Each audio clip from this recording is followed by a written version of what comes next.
పిల్లలు ఎంతో ఇష్టంగా తినే కప్ కేక్స్ బయట కొనే పని లేకుండా ఇంట్లోనే చాలా ఫ్రెష్‌గా రెడీ అయిపోతాయి. బేకింగ్ సోడా, బేకింగ్ పౌడర్ ఇవేమీ వాడకుండా. స్టవ్ మీదనే ఈ కప్ కేక్స్ మార్కెట్‌లో దొరికే కప్ కేక్స్ కంటే కూడా చాలా రుచిగా రెడీ చేసేసుకోవచ్చు. స్పాంజీగా భలే రుచిగా ఉంటుంది. ఒకసారి ఈ మెథడ్‌లో ట్రై చేసి చూడండి. మీకు ఖచ్చితంగా నచ్చుతుంది. మరి ఈ స్పాంజ్ వెనిలా కప్ కేక్స్‌ని చేసేద్దామా? హాయ్ అండి. Welcome to my channel cook with Shweta Ashwin. మీకు ఈ వీడియో నచ్చితే లైక్ చేయండి, షేర్ చేయండి, అలాగే సబ్స్క్రైబ్ చేసుకోండి. మరి ప్రాసెస్‌లోకి వెళ్తే బీట్ చేసే వీలుగా ఉండే బౌల్ తీసుకోండి. ఈ కప్ కేక్స్‌కి నేను 2 ఎగ్స్ యూజ్ చేస్తున్నాను. ఇప్పుడు ఈ ఎగ్స్‌లో నుంచి ఎగ్ వైట్ అలాగే ఎగ్‌లో ఉన్న పచ్చి సొనని మనం సెపరేట్ చేసుకోవాలి. కనిపించిన విధంగా ఎగ్‌ని కొట్టేసుకొని ఇలా ఎగ్ వైట్‌ని అలాగే ఎగ్ యోక్‌ని సెపరేట్ చేసుకోవాలి. ఈ ఎగ్ యోక్‌ని ఇంకొక బౌల్‌లోకి వేసేసుకుంటున్నాను. పచ్చి సొనలో పావు టీ స్పూన్ వెనిలా ఎసెన్స్, చిటికెడు ఉప్పు వేసుకొని ఇవి మంచిగా దీంట్లో కలిసేలాగా కలుపుకోవాలి. ఇప్పుడు దీన్ని పక్కన పెట్టేసుకొని మనం ముందుగా తీసి పెట్టుకున్న ఎగ్ వైట్‌ని ఒక బీటర్ సహాయంతో దీన్ని మంచి క్రీమీ టెక్స్చర్ వచ్చే వరకు బీట్ చేసుకోవాలి. లో స్పీడ్‌లో ఒక 50 సెకండ్ల వరకు నేను బీట్ చేసుకుంటున్నాను. ఇది కొద్దిగా నురగలాగా వచ్చిన తర్వాత హై స్పీడ్‌లో దీన్ని బీట్ చేసుకోండి. మనకి ఇలా స్టిఫ్ పీక్స్ వచ్చేంత వరకు. చూసారా? ఇలా 70 గ్రాముల చక్కెరని మిక్సీ పట్టుకొని ఇలా పొడి కిందిగా చేసుకున్నాను. ఈ పొడిని కొద్ది కొద్దిగా వేసుకుంటూ అంటే 3 బ్యాచ్ల కింద వేసుకుంటూ బీటర్‌తో బీట్ చేసుకోవాలి. ఇది మంచి క్రీమీ టెక్స్చర్ వచ్చేంత వరకు. మీకు బీటర్ అందుబాటులో లేకపోతే విస్కర్ కూడా యూజ్ చేయొచ్చు. కానీ విస్కర్ యూజ్ చేస్తే మనకి ఇంత మంచి క్రీమీ టెక్స్చర్ రాదు. అండ్ అది చాలా టైం కూడా తీసుకుంటుంది.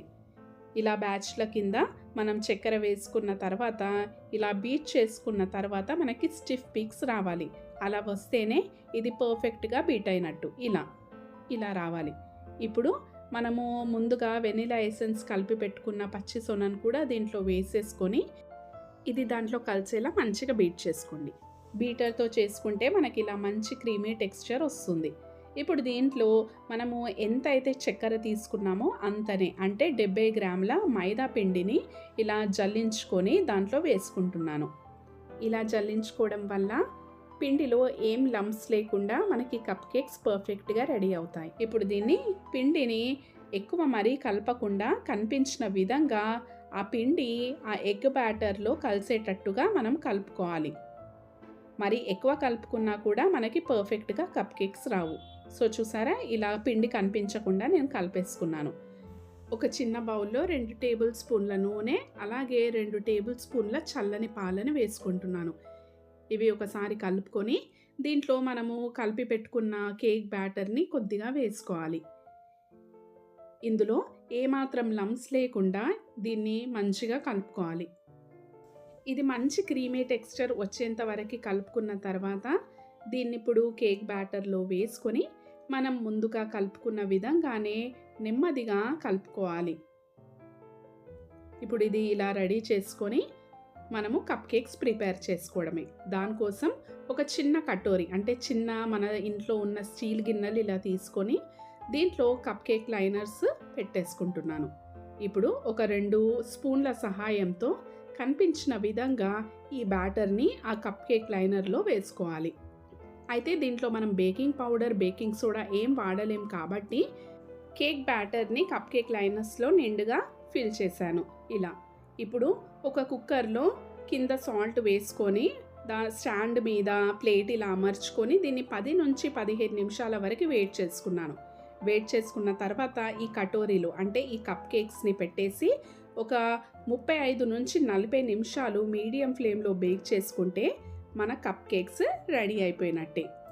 టూత్ పిక్ సహాయంతో కప్ కేక్స్‌ని గుచ్చి పిండి ఆ టూత్ పిక్‌కి అంటకపోతే మన కప్ కేక్స్ రెడీ అయిపోయినట్టే. చాలా ఫ్రెష్‌గా, హైజీనిక్‌గా ఇంట్లోనే రెడీ చేసుకోవచ్చు. బయట కొనే పని లేకుండా ఇంట్లోనే ఫ్లఫీగా, స్పాంజీగా ఈ కప్ కేక్స్ రెడీ అయిపోతాయి.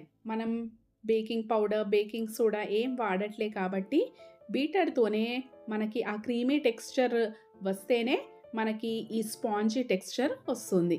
సో ఒక బీటర్ తెచ్చిపెట్టుకుంటే మనకెప్పుడు కావాలంటే అప్పుడు పిల్లల కోసం ఇంట్లోనే కేక్స్ కానీ, కప్ కేక్స్ కానీ ఈజీగా చేసేసుకోవచ్చు. ఒకసారి ఇలా ట్రై చేసి చూడండి. మీకు ఈ వీడియో నచ్చితే లైక్ చేయండి, షేర్ చేయండి, అలాగే సబ్స్క్రైబ్ చేసుకోండి. And thank you so much for watching.